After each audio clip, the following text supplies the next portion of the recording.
रावण रामायण का एक प्रमुख प्रतिचरित्र है। रावण लंका का राजा था। रावण श्री राम के परम शत्रु थे। रावण को बुराइयों का प्रतीक माना जाता है। रावण की बुराइयों के कारण उसके वंश का नाश हो गया। अहंकार, गुस्सा और काम की वजह से रावण ने अपने कुल को नष्ट करवा दिया। जब कुबेर को परास्त करने के बाद रावण पुष्पक विमान लेकर अपनी लंका की ओर जा रहा था, तो वह विमान कैलाश पर्वत के सामने जाकर रुक जाता है। जब रावण ने उस पर्वत को अपने रास्ते से हटाने का प्रयास किया, तो नंदी जी ने उसे ऐसा करने से रोका।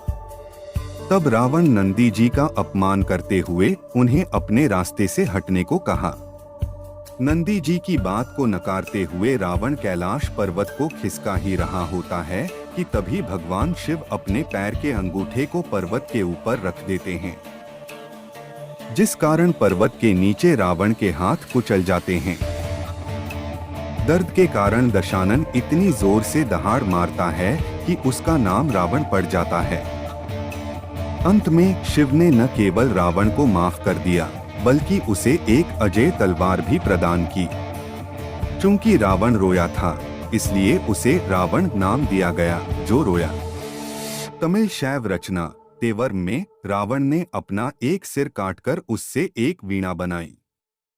रावण और उसके दो भाइयों कुंभकर्ण और विभीषण ने 11,000 वर्षों तक गोकर्ण पर्वत पर तपस्या की और ब्रह्मा से वरदान प्राप्त किया।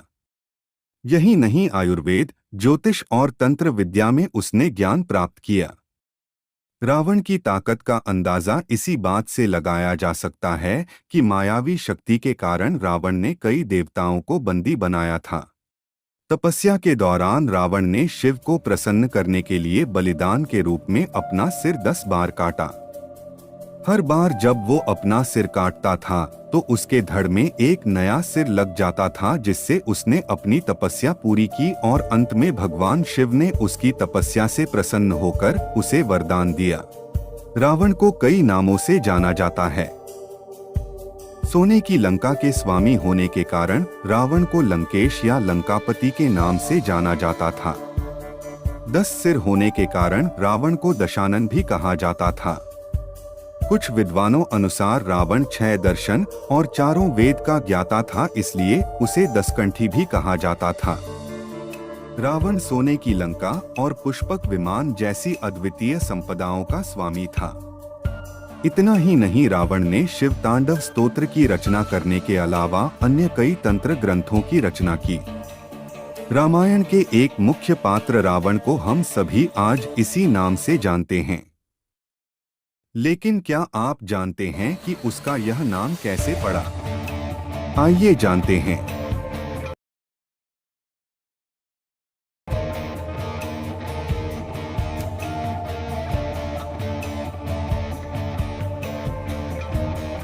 रावण की माता कैकसी क्षत्रिय राक्षस कुल की थीं और उसके पिता ऋषि विश्रवा थे, इसलिए उसे ब्रह्म राक्षस कहा जाता था।